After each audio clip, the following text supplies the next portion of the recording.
ایاک نعبد و ایاک نستعین۔ میرے پاکستانیوں، آج کل ایک پوری میڈیا کے اندر چلا ہوا ہے کہ جی شاہ محمود قریشی مجھے ملنے آئے اور وہ کوئی پروپوزل لے کے آئے ہیں -1 کی، کہ عمران خان علیحدہ ہو جائے تھوڑی دیر کے لیے اور پارٹی آگے بڑھ جائے۔ میں آپ سب کے لیے پہلے تو شاہ محمود کوئی اس طرح کی پروپوزل نہیں لے کے آئے، اور بات چیت ہوئی کہ ان کا جیل میں ٹائم گزرا، کس سے ملے، ہمارے کئی لوگ تھے جو ان سے ملنے آئے، تو وہ سب کی بات چیت ہوئی اور پھر آگے ہم نے کرنا کیا۔ لیکن میں آپ سب کو ذرا سمجھانا چاہتا ہوں کہ 2 طرح کی پالیٹکس ہے، یہ آپ نے بڑا ضروری سمجھنا ہے، کیونکہ ایک پالیٹکس میں یہ -1 چلتا ہے۔ Introducing a new world-class airline, flying to over 100 destinations by 2030. Politics میں یہ -1 چلتا ہے۔ وہ کون سی پالیٹکس ہے؟ اس کو پاور پالیٹکس کہتے ہیں۔ وہ پالیٹکس ہوتی ہے اقتدار کی پالیٹکس۔ وہ پالیٹکس ہے کہ اگر عمران خان پرائم منسٹر بننا چاہے، اچھا جی ابھی اسٹیبلشمنٹ میرے سے ناراض ہے، چلو میں تھوڑا پیچھے ہو جاتا ہوں، پارٹی کو آگے کر دیتا ہوں، کوئی ڈیل کر لیتا ہوں، بھی کسی اور کے حوالے کر دوں تو وہ اس کے بعد پھر میری پارٹی آ جائے گی۔ اس کو پاور پالیٹکس کہتے ہیں۔ دوسری پالیٹکس ہے جو میں پالیٹکس کر رہا ہوں 27 سال سے، وہ پالیٹکس ہے جو قائد اعظم کی پالیٹکس تھی۔ وہ پالیٹکس وہ ہے جو کہ مشن کی پالیٹکس ہے، کوئی وہ ذات کی پالیٹکس نہیں ہے۔ وہ پالیٹکس وہ ہے جو ہم سارے مسلمان انسپائر ہوتے ہیں ہماری نبی صلی اللہ علیہ وسلم سے، کہ انہوں نے بھی ایک مدینہ کی ریاست سنبھالی تھی، انہوں نے بھی مشکل وقت گزارا تھا، اور اس کے بعد انہوں نے دنیا کی تاریخ کا سب سے بڑا انقلاب لے کے آئے تھے۔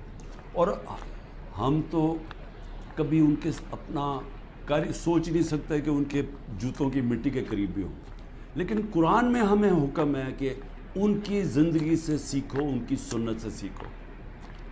وہ پالیٹکس بڑے مقصد کی ہے، وہ اپنی ذات سے ہٹ کے ہے، کہ میرے نبی صلی اللہ علیہ وسلم جب سارا عرب ان کے نیچے آ گیا تھا تو انہوں نے اپنا رہن سہن نہیں بدلا، وہ جدھر تھے ادھر ہی رہے، مقصد بڑا تھا۔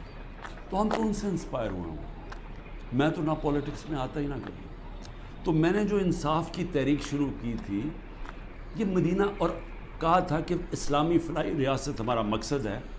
ہم مدینہ کی ریاست سے انسپائر ہوئے تھے، ہم ان کی سنت سے انسپائر ہوئے تھے کہ جو وہ انقلاب لے کے آئے تھے۔ اور وہ جو انصاف ہے، یہ بار بار پلیز میری بات سن لیں، انصاف، سارے اللہ کے پیغمبر اس دنیا میں انصاف کی بات کرنے آئے تھے۔ انصاف کیوں اتنی اہمیت رکھتا ہے؟ کیونکہ انسانوں کو انصاف آزاد کرتا ہے۔